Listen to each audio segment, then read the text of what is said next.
ஓம் அரஹர நம பார்வதி பதஜே அரஹர மகாதேவா. தென்னாருடைய சிவனே போற்றி, எந்நாற்றவர்க்கும் இறைவா போற்றி. ஓம் பாசாங்குசா பூப கபித்த ஜம்போ பலந்திலான் வேணுமபித்வஹஸ்தைः தத்தைஸ்ததாயஸ்தருணாருணாபஹ பாயாஸ்தஜூஷ்பான் தருணௌகணேசஹ. அன்பார்ந்த பக்த கோடி மெய்யன்பர்களே, அனைவருக்கும் வணக்கம். அடுத்தபடியாக சித்திரை நட்சத்திரம் என்று சொல்வார்கள்.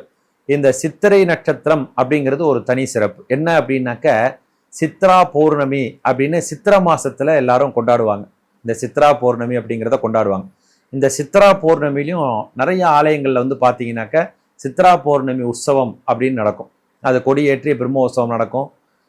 சில ஆலயங்கள்ல வந்து பார்த்தோம் அப்படின்னாக்க சித்ரா பௌர்ணமி உற்சவம் பொதுவாக 5 நாட்கள் நடக்கும். அது மாதிரி வந்து சித்ரா பௌர்ணமி உற்சவம் அப்படிங்கிறதே தனியாக நடக்கும்.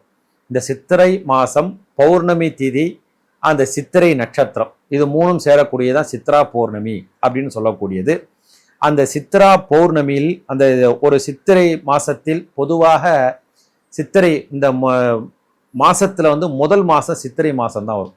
தமிழ் மாசத்துல வந்து பார்த்தோம் அப்படின்னாக்க சித்திரை, வைகாசி, ஆனி, ஆடி, ஆவணி, புரட்டாசின்னு தான் வரும். அந்த முதல் மாதம் சித்திரை தான்.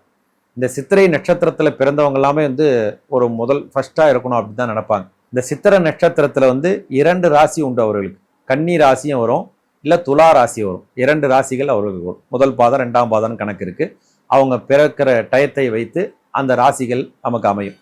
அந்த சித்திரை நட்சத்திரத்தில் பிறந்தவங்கெல்லாம் வந்து வழிபடக்கூடிய தெய்வம் பார்த்தோம் அப்படின்னாக்க, மதுரைக்கு அருகாமையில் இருக்கக்கூடிய குருவித்துறை அப்படின்னு ஒரு ஊர் இருக்கு. மதுரைக்கு அருகாம குருவித்துறை அப்படின்னு ஒரு ஊர் இருக்கு.